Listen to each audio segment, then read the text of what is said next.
So while we're talking about James Harden, I gotta, this question is actually kind of floating around right now because suddenly it seems like the Rockets may have woken up or may have awakened. um, they are playing well. And a lot of it has to do with James Harden. And I mean, he's coming off monster games. I mean, on Monday they beat the Jazz 102-97. He had 47, 6, 5, and 5 steals. I mean, he's playing like he's back on that MVP stretch. And we got to think about it. This is a team that started the season 2-7, right? So I mean, they dug themselves quite a hole, right? And coming into the season, I think everybody thought that this was going to be a team that would be a contender. So if you put it in a perspective that they started the season 2-7, right? And you look at now, and they're over 500 at 15-14. So we're talking about they're 13-7 since that start. Okay. At this point, are they now for real? Are they now coming into what we thought? And is James Harden the biggest reason why? No, they're not coming into what people hoped they would be. Because remember at the beginning of the season they had Melo and the tails were.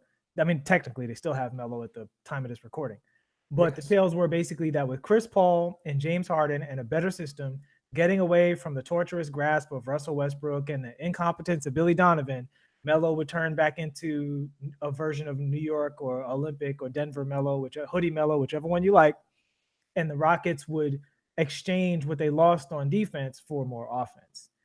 The truth of the matter is, when Melo stopped playing, for a brief period, their defense was worse, and what happened was their defense has gotten better, but their offense hasn't gotten anywhere near what it was last year yet. So it's really they have not gotten to the point where they are a top 4 or 5, or I would even say 16 in the league right now. And I think clearly not so. I think they are clearly worse than Toronto, clearly worse than Boston. I think they're a worse version of what Milwaukee's doing, quite honestly. I think Giannis is a scarier version of James Harden, even though he doesn't shoot the three. The fact that the way he gets inside and they surrounded him with shooters playing that kind of 5-out style, more quicker with the ball, doesn't pad it as long. James is a great player on the offensive side of the ball, but Chris Paul's decline, the lack of complementary parts, the fact that Eric Gordon has been inconsistent this year, they are not a scary team in the playoffs right now, particularly because OKC is better than they were last year. And I would actually look at them for direct comparison because you said James is playing at an MVP level and now they're back to contending, possibly. Yeah, I Okay, mean, good. yeah. I mean, I'm kind of more asking the question Asking the because I question. think I think it's I don't think it's clear. You have a Either contender when the MVP doesn't need to play like an MVP and they still play like this. And that's yeah, the key. Russell Westbrook has actually hit a cold streak after playing. Well, he came off an injury, then he got hot, and now his shooting's been cold. And OKC has overall still been playing really well because they have other parts now. They have other people who can play really well. Paul George can explode, and they can beat a good team. I yeah. don't see that with the Rockets right now. If James Harden plays bad, they lose to any good team. Yeah, I mean, I can. I still think that obviously Chris Paul is capable. He's not. He's still not really playing well. I mean, he's not. He's not playing well at all. I mean, he's definitely not shooting the ball well at all. I mean, if you just look at like his last 4 games, which and it strangely enough, they're on a 4-game winning streak. But if you look at Chris Paul's last 4 games, I mean, look at the shooting against Utah on Monday. He was 3 for 10.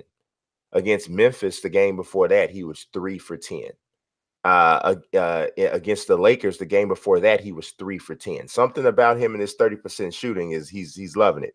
The game before that, he was 2 for 12. something is definitely wrong with Chris Paul. But during that stretch, Harden has put up insane numbers, 29 points in one game. The next game, he has a 50-point triple-double against the Lakers. Let's be real. Some of these games are not, it's not like they're destroying people. And what I think is really important is, well, first of all, in the last game, as of this recording, when he did the 14-step travel against Utah, and they called a foul on a three-pointer, that was in a really close game against a team that has been struggling a bit in Utah. They've been kind of up and down this year. And you know what I'm saying? So the refs kind of save you in this situation. And I think the Lakers felt like they got robbed in certain scenarios too when they lost recently. So the Lakers felt like that they weren't, that they were giving Harden even more calls, I guess, than normal. Right. He went to the line 20 times. Yeah, in the game against the Lakers, he went to the line. He shot 19 free throws. He made 18 of them.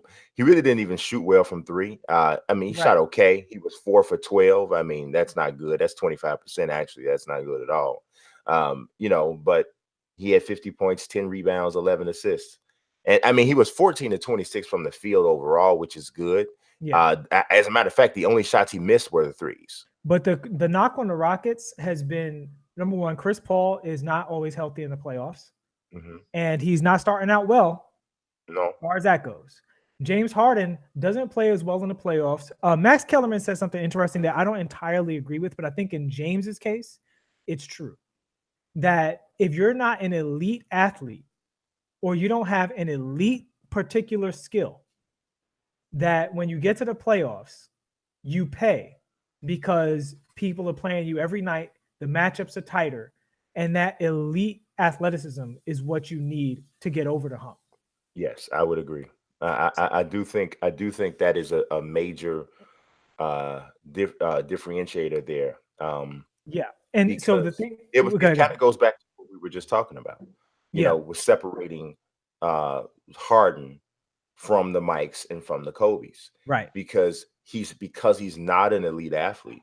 And I actually think I made this point someplace before, even before Max Kellerman, because he's not an elite athlete.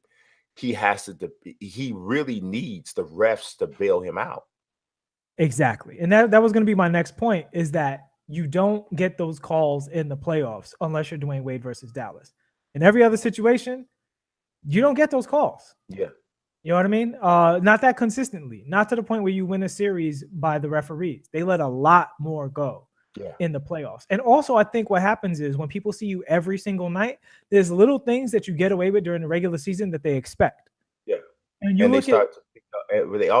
refs start, each series begins to take on its own story and its own narrative. Right. And once the head coaches and the teammates from the other team start saying, "Hey man, watch that rip through. He's flopping on this. Mm-hmm. His contact's really not there, and watch every time he drives, he's he's throwing his shoulder, his chest into the action. He's creating this contact. This is not a foul." And then the refs and the officials, they're humans too, right? So they start to, to pull back a little bit, and start to, think twice about blowing a whistle. So and because he can't play above people, and because he can't run past people, I think that partly explains it. And here's my final verdict on the Rockets overall. I've been saying this for weeks now. The top teams in the NBA are the ones who can play defense in the modern era. Right? You look at almost every good team: Toronto, Boston, Golden State, OKC. Even Denver plays better defense than people would give them credit for. I know I'm forgetting one, but San Antonio. LA. San Antonio, not this year necessarily, but but this year specifically because the rules just changed. Los Angeles, their defense went way high, right? Oh, they're playing way better defense. Right. Those are the teams that play well. Those are the teams that are moving towards the top for the most part. It's the exception to the rule, the teams that win with offense, which is weird because you would think with the rule changes, the offenses would just explode. But I think what's happened is teams that can't play defense in this era are suffering. The only way for the Rockets to win in the face of that is to be the exception. And for them, the only way to be the exception is with really hot 3-point shooting. And right now, they do not appear to have the personnel to have really hot 3-point shooting to overcome the fact that they are, as of today, a far inferior defensive team to virtually every other quote unquote contender. No, I think that makes total sense. I actually, I mean, if you think about it, if you make if you have an element that becomes just saturated everywhere, but then there's this other element that's also valuable, right? And few people have it. The people who have the most rare element are going to be ahead because everybody has this other thing. Scarcity breeds value. Yeah, everybody has the other thing. So Yeah. it's like so if you have the athletes to defend, then I mean, it's all about defending in this era. It's all about length, athleticism, and attitude. Mm-hmm. That's what that's what it's about. If you have length, athleticism, and attitude, you can defend in this era on a high level. Now, you're not holding teams to 89.5 points a game like the Pistons used to do in the early 90s and all of that. And I remember the thing with the Bulls was hold a team under 100 points and you win 89% or 95% of the games. It was some insane statistic that they had. If you hold it, whenever they held teams under 100 points, they won like 95% of their games. You're not doing that anymore. The game has just changed. They're not even allowing that. But if you can hold a team under 105 and lower, right, then you're playing defense that is equivocally on it's on the same level, proportionately. So yeah, I mean, I do think that's the case. And I do think that the Rockets, the Rockets, I think this year especially, are more of a regular season team than ever. I don't, but I think this all depends on Chris Paul.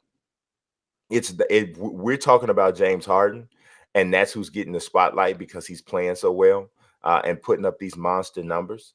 But the Rockets are only going to go as far as Chris Paul can take them. And I'm not saying Chris Paul's the man on the team or anything like that, but Chris Paul is the other guy. And the Rockets need at least two guys playing at a super high level in terms of not just creating and scoring for themselves, but creating opportunities for the other guys. And if it's, I mean, Chris Paul's doing half of that because his assist numbers are still going to be there, but he's not scoring and he's not shooting the ball well enough to keep that floor balanced. Because last year when they were at their best, they could start offense from two different spots on the floor. Yeah. And the offense could start with the guy controlling the ball, either scoring it, driving the basket, getting fouled, going to the free throw line, or creating a scoring opportunity for somebody else. Right now, they're not functioning or not hitting on all cylinders. The other thing was also when Chris Paul was playing at his peak last year, they could roll out essentially two starting units throughout the entire course of the game. Yes. They didn't have a real bench. They had two starting teams. Yeah. And one team had two all-star point guards and the other one had one. Yeah. And D'Antoni had that freedom throughout the course of the game. And that's another point I've been making for a while. When your backup point guard is excellent, that makes it really hard to deal with because the overall IQ and efficiency of your team doesn't take a dip. I think that's part of the reason OKC has also been so good, because with Schroeder being a starting point guard coming off the bench, as opposed to Raymond Felton coming off the bench, you don't all of a sudden get this, lottery team to beat up on while Russell Westbrook is getting a breather. Right. You know what I'm saying? And the Rockets don't have that superpower it's not Chris Paul's fault. It's the lack of depth throughout the rest of the team. How could I be weak? I'm rather unique.